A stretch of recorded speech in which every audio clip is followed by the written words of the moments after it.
నేను కలవాలని అడిగా. ఆయన ఒక మాట అన్నాడు, ఇండియాలో రాజకీయ నాయకులతో నాకు పని లేదు, నేనేదో వ్యాపారం చేసుకుంటున్నా, టెక్నాలజీ మ్యాన్ అని చెప్పి అన్నాడు. కాదు నీతో నాకు పని ఉంది, ఒక 5 నిమిషాలు ఇమ్మని అడిగాను. విత్ గ్రేట్ డిఫికల్టీ నాకు ఒక 5 నిమిషాలు టైం ఇచ్చారు. నేను ఒక వారం రోజులు 6 రోజుల్లో పవర్ పాయింట్ ప్రజెంటేషన్ తయారు చేసి, ఇప్పుడు నిలిపేసి అందరూ పవర్ పాయింట్ ప్రజెంటేషన్లు ఇస్తున్నారు ఇప్పుడు.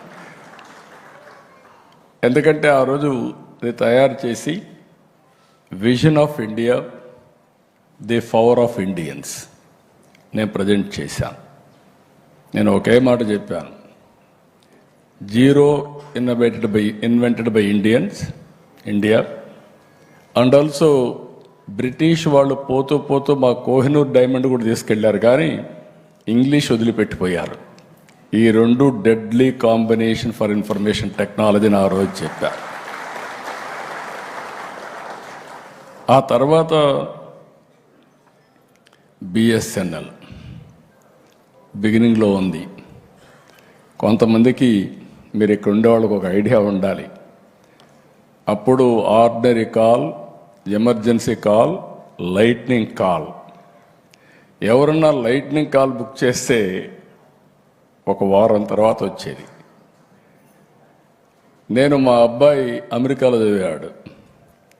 చదివితే నేను అసెంబ్లీలో జోక్గా చెప్పేవాడిని, నేను మా అబ్బాయికి ఫోన్ చేయడం లేదు, ఫోన్ చేస్తే ఫోన్ బిల్ 1000 రూపాయల్లో వస్తుంది, తర్వాత అసెంబ్లీ మొత్తం స్టాలు చేసి మీరంతా నా మీద ఆరోపణలు చేస్తారనే ఉద్దేశంతో నేను భయపడుతున్నాను.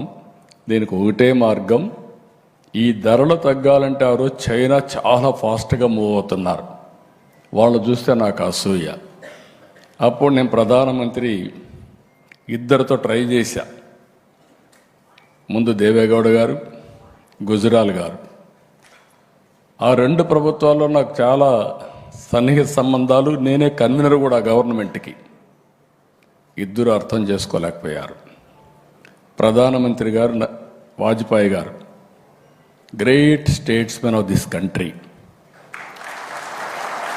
నేను ఐడియా ఇస్తే అని అన్నాడు, ఒక మాట అన్నాడు, డబ్బులు ఎక్కడి నుంచి వస్తాయన్నాడు. BSNL public limited company shares ఉన్నాయి కదా, ఏం చేద్దామన్నాడు. నేను ఒకటే మాట చెప్పాను, సార్ అన్ని దేశాల్లో టెక్నాలజీ రెవల్యూషన్ వస్తూ ఉంది, వచ్చింది. ఆ దేశాల్లో ఏవైతే షేర్ హోల్డర్స్ ఉన్నారో వాళ్ళందరూ కూడా ప్రీమియం పే చేశారు, మనం కూడా ప్రీమియం పే చేసి ముందుకు పోదామంటే అప్పుడు ఒక కమిటీ వేశారు.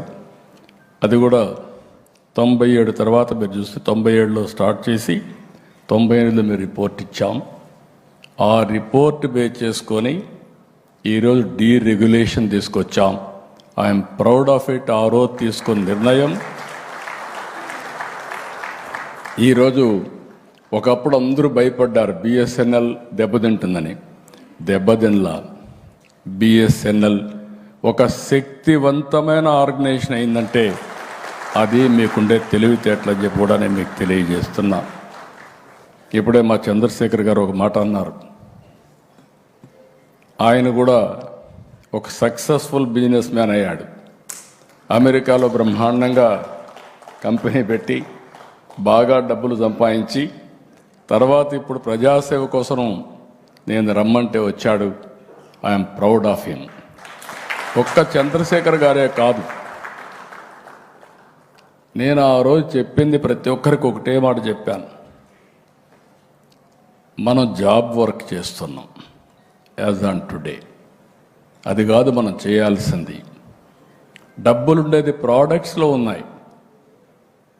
కాబట్టి మీరు ఆలోచించండి, మనకు శక్తి లేక కాదు, మనం ఆలోచించాలి అని చెప్తే పెద్ద పెద్ద ప్రోడక్ట్లు తయారు చేయలేకపోయారు, కానీ బ్రహ్మాండమైన ఎంటర్‌ప్రెన్యూర్స్ అయ్యారు. ఈరోజు ఐటీ రంగం అంటేనే భారతదేశం ప్రపంచంలోనే ఇండియన్స్ మొత్తం శక్తివంతమైన ఇండియన్స్గా తయారయ్యారంటే బికాస్ ఆఫ్ టెక్నాలజీ.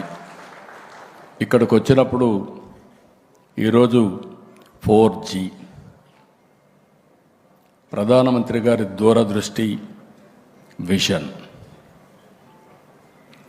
బిగినింగ్లో అందరూ అనుకున్నారు make in India, digital India, అదే సమయంలో ఆత్మ నిర్భర్, సెల్ఫ్ రిలయన్స్ ఇవి మాట్లాడితే ఇది సాధ్యమా అనుకున్నారు.